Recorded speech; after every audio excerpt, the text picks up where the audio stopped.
చంద్రబాబు నాయుడు గారు అంతకు ముందు తయారు చేసినటువంటి నోట్సే సిబిఐ వారు కూడా ఫైల్ చేసేటటువంటి పరిస్థితి ఏర్పడుతుందంటే చంద్రబాబు నాయుడు గారు ఈ కథంతా నడిపిస్తున్నట్టుగా మనందరికీ అర్థమవుతా ఉన్నది.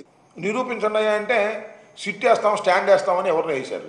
వాళ్ళకి కావాల్సిన వాళ్ళని ఆల్రెడీ రిపోర్ట్ అంతా తయారు చేసుకుంటారు. వాళ్ళు సిబిఐ దగ్గరైనా కింది స్థాయిలో ఏ స్థాయిలో మేనేజ్ చేయగలిగిన సత్తా ఉన్న వాళ్ళు టీడీపీ వాళ్ళు అందులో భాగంగా చేసి వాళ్ళతో చెప్పించుండొచ్చు. ఆన్సర్ ఇవ్వాల్సిన సిబిఐ ఏ శక్తులు పనిచేశాయి, ఏ స్థాయిలో ఇన్ఫ్లుయెన్స్ చేయగలిగాయి, మరి ఆ ఇన్ఫ్లుయెన్స్ ఎందుకు వాళ్ళు లోనైనారు, ఇవన్నీ కూడా అక్కడి నుంచి రావాలి. అది లేదు కాబట్టి ఆయన అక్కడ అన్నట్లా ఇక్కడ సిట్ ఫామ్ చేసుకున్నాడు. సిట్ ఫామ్ చేసుకుని దాంతో రేపు ఐ థింక్ ఒక వారంలో చుట్టేస్తాడు అనుకుంటా. ఎందుకంటే సుప్రీంకోర్టులో వచ్చే టైంకి ఇది రాకపోతే మళ్ళీ అక్కడ ఇదవుతుందనే ఉద్దేశంతో మేము ఆల్రెడీ విచారణ జరిపాము, జరిగింది అని చెప్పి ఇవ్వడానికి ఏదో ప్రయత్నం చేస్తాం. సిబిఐ ఎంక్వైరీ దొరుకుతుందని చెబుతున్నారు. సిబిఐ అంటే సెంట్రల్ బ్యూరో ఆఫ్ ఇన్వెస్టిగేషన్, అంతేనా? అది సిబిఐ ఎంక్వైరీనా? సిబిఐ నాలుగేళ్ల నుంచి గుడ్డుకూరలు పొడుతూ ఉంటున్నారా? ఎవడ ఫోన్ ఎక్కడ ఉంది గూగుల్లో చూసి మీకు దమ్ముంటే సుప్రీంకోర్టు ప్రధాన న్యాయమూర్తితో విచారణ జరిపించండి, లేకపోతే సిబిఐతో విచారణ జరిపించండి. ఏమీ లేవు. సిట్ అంటే కూర్చునేవాడు, ఈయన కూర్చోమంటే కూర్చునే సిట్ అనే ఒక పోలీస్ ఆఫీసర్ నేసి విచారణ జరిపిస్తాడంట. సిబిఐ కేవలం ఆరోపణలు చేస్తుంది తప్ప ఒక్కదానికి కూడా సాక్ష్యం అనేది లేదు. చెప్పుడు మాటలు విని సిబిఐ ఈరోజు ఈ విధంగా చేయటం అనేది కరెక్ట్ కాదు.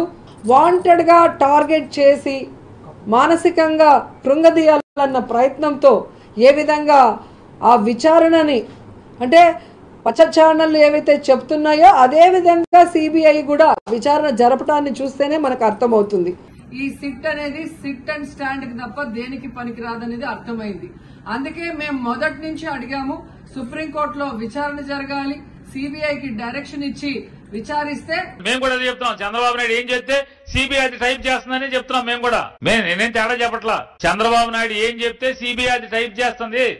చంద్రబాబు నాయుడు చేత ప్రేరేపించబడి చంద్రబాబు నాయుడుకి అక్కడ బలం ఉంటుంది. ఆ వ్యవస్థను లొంగ తీసుకోవడంలో అతను నిష్ణాతుడు. ఖచ్చితంగా సిబిఐలో ప్రస్తుతం ఉన్నటువంటి అధికారుల్లో నీ మనుషులు ఉన్నారు, నీ చేతిలో కీలుబొమ్మలు ఉన్నారు, నీకు అనుగుణంగా నువ్వు చెప్పినట్టుగా వాళ్ళు వ్యవహరిస్తున్నారు. కారణం ఏదన్నా అవ్వచ్చు. అడుగుతా ఉన్నాం. అందుకే ఈ రోజు వైఎస్ఆర్ కాంగ్రెస్ పార్టీ గానీ రాష్ట్ర ప్రజలు గానీ ఒకటే డిమాండ్ చేస్తా ఉన్నారు. ఎందుకు మీరు సిబిఐ ఎంక్వైరీకి మీరు ముందుకు రావట్లేదు? ఎందుకు సిబిఐ ఎంక్వైరీ కోరట్లేదు?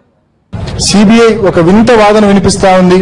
జగనన్నకు బెయిల్ రాకుండా సిబిఐ ప్రతిసారి ఒక అర్థం లేని వాదన వినిపిస్తోంది. ఇది చాలా బాధాకరం. ఈరోజు సిబిఐ పట్ల అంతో ఎంతో నమ్మకం ఉన్న వాళ్ళకు కూడా పూర్తిగా ఉన్న కాస్త నమ్మకం కూడా సిబిఐ పట్ల పూర్తిగా పోయింది.